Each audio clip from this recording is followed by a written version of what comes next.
कृष्ण कृष्ण हरे हरे हरे राम हरे राम राम राम हरे हरे गोविंद बोलो हरि गोपाल बोलो राधा रमण।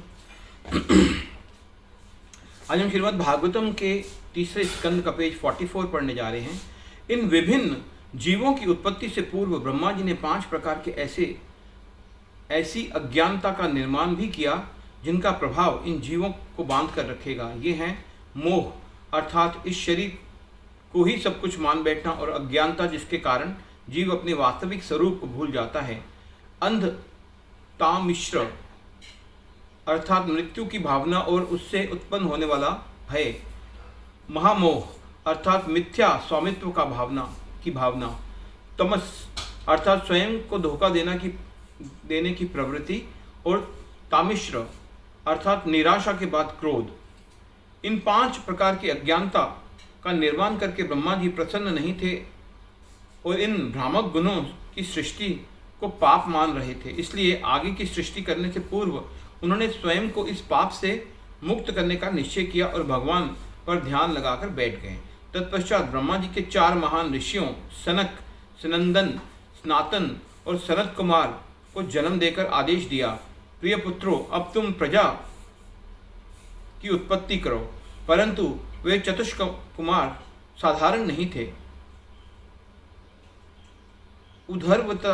उधरव्रता जिनका वीर्य ऊपर की ओर बहता है, उन्होंने होने के कारण उनके जीवन का लक्ष्य आत्म साक्षात्कार तथा मुक्ति था।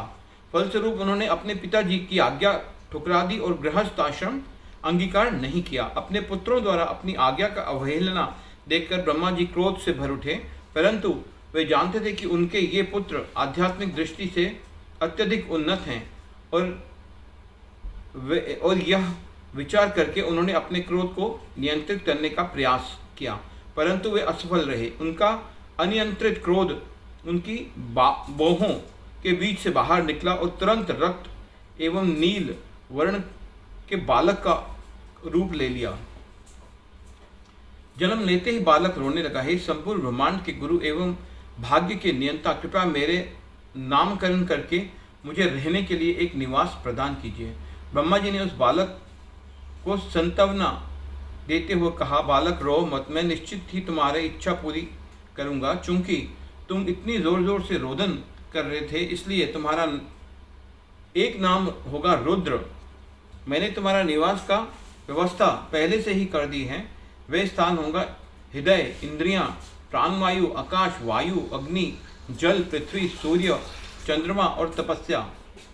रुद्र के अतिरिक्त तुम्हारे 11 नाम होंगे, मन्यु, मनु, महिनस, महान, शिव,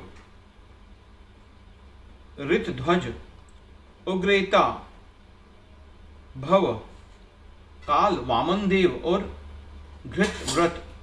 तुम्हारी 11 पत्नियां होंगी और उन रुद्रानियों के नाम होंगे घी, घृति, रसला, उमा, नियुति, सर्पी, इला, अंबिका, इरावती, स्वधा, दीक्षा। चूंकि तुम प्रजापतियों में से एक हो, इसलिए अब विशाल स्तर पर प्रजा का विस्तार आरंभ करो।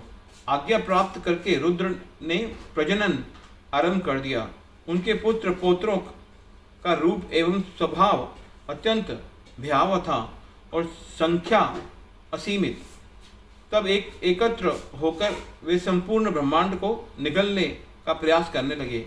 इसे देखकर ब्रह्मा जी भयभीत हो उठे और उन्होंने रुद्र को आज्ञा दी, हे पुत्र, ये ब्यावा प्राणियों को जन्म देने की कोई आवश्यकता नहीं है। नेत्रों से अग्नि उगल रहे इन प्राणियों ने समस्त दिशाओं में तबाही मचा दी है, और इतना ही नहीं, ये मुझ पर भी आक्रमण करने से नहीं हिचकिचाए। अच्छा होगा कि तुम तपस्या द्वारा भगवान को प्रसन्न करो और उनसे सामर्थ्य प्राप्त करने की पुनः समुचित सृष्टि का निर्माण करो। कुछ समय के लिए तुम प्रलय के समय की प्रतीक्षा करो उस समय हमें तुम्हारी सेवाओं की आवश्यकता पड़ेगी। हरे कृष्णा कृष्णा।